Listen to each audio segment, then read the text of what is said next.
Welcome to TARTLEcast with your hosts Alexander McCaig and Jason Rigby, where humanity steps into the future and source data defines the path.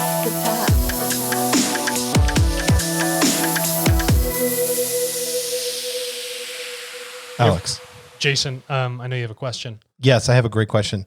What is going on with location and our cell phones? And I know with COVID and everything that happened, what is that? I'm glad you asked. So the semblances of people with PhDs coming from places like MIT and other top-notch universities, they really want to get their hands on location data in any way, shape, or form, right, on where individuals are going, because they believe that it can help them track the spread of, say, outbreaks like COVID, or movements of certain terrorist cells, or things of that nature.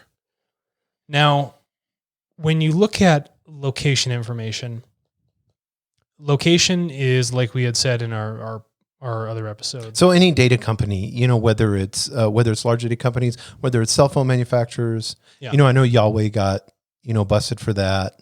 But when you're looking at all these different companies, there is this push now to collect location data. Yeah, because they realize that is one of the big major chunks that increases the value of the information they're selling and analyzing. It's a part of.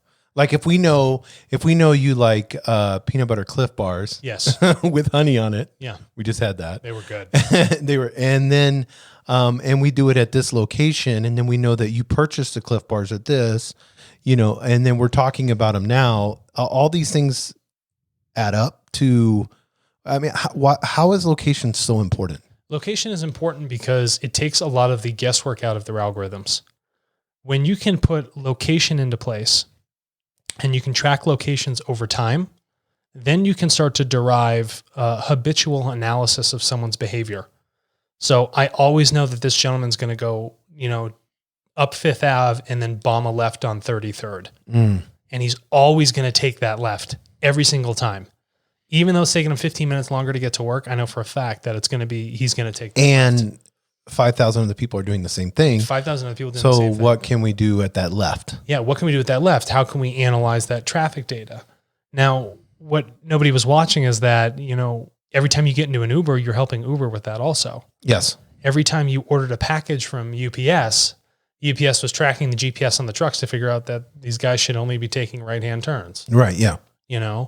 And now with disease outbreaks, people are taking it a step further to be like, well, let's get this location data as the final semblance to our algorithms here, and we can get a better predictive analysis in our package that we're going to sell and explain to people, because now we have a much closer picture. It's not the closest because they don't get it directly from you. Right. If I got your location information and asked you, why is it that you keep taking that left-hand turn? Right. Rather than just knowing you do, but then one off day you bomb a right. Right. And they're like, oh my God, the whole algorithm's junk. This guy's a complete outlier. Could you imagine artificial intelligence being able to ask that question and then to study human self-awareness? Yeah, correct. Yeah, and then it's like, wait a minute. Why? the human is self-aware that the AI is going to ask it a question, so it's going to go a different way. You know what I mean? Right. Or that people are selling your data, so you're just driving like a madman. But the thing is with the location data, that's why it's such a hot thing right now. So, it would behoove you to look where the location data is actually going in terms of your phone. Right. What applications are actually asking for it, why they are asking for it, and then, do whatever you can not to get it out there. I mean, if you look at what the DEA has been doing, and this has been on the news with the protesters, that they have a machine that they run out of vans, and what it does is it's going to ping all the phones in a local area. So as your phone calls out to cell phone towers all the time, right, it's going to call out, but first, before it touches the tower, it's going to touch this false tower that sits on the van. And then it's going to send it over to the tower. So what they do is they collect all the information first, and then the triangulation of where all these individuals are in the crowd, and then you get their IMEI numbers, which sit on the phone's hardware device. And so you know exactly who the owner is, every credit card that went from it, their billing histories, everything, and you can track them from that, right? So that's just one function of how the government uses it for tracking. So you can only Imagine how the private industry Yes, of course, for uses these commercial functions reasons. Yeah, for commercial reasons. Right. And then, commercial reasons always go into reasons for the military industrial complex, a whole bunch of different other yes, things. yeah, And then it just gets out of hand. So when we look at location, it's just something we need to be aware of. And, TARTLE definitely has the eyes on it for solving this problem and making sure that you have complete sovereignty over this, this really last juicy piece of data about yourself, the last private part about yourself. yeah. Which data companies don't want. Yeah. No, They don't want that flow to stop. No, they don't want this flow to stop, but they also don't want you. They don't want you to have the control. No. Of what they want it all. It's like Cookie Monster eating cookies. Remember that?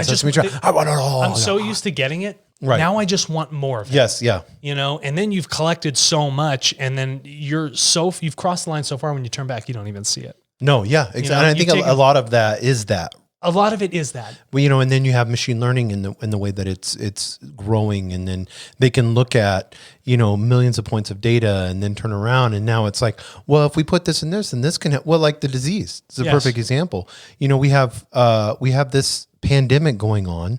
We have these certain type of, it's all data. COVID-19 is all data. It's purely data. It's completely data-driven event. Yeah. If you really look at it, okay, we know this age group, with these conditions. Well, how do we know that they have these conditions? Well, if we have their health packet, then we know they went to the hospital. If we have their location, we know when the last time they went to the hospital. When did you go to the hospital? Why did you go to the hospital? Right. Why didn't you go to the hospital? Right. Where are you going? Where were you planning to go? Right.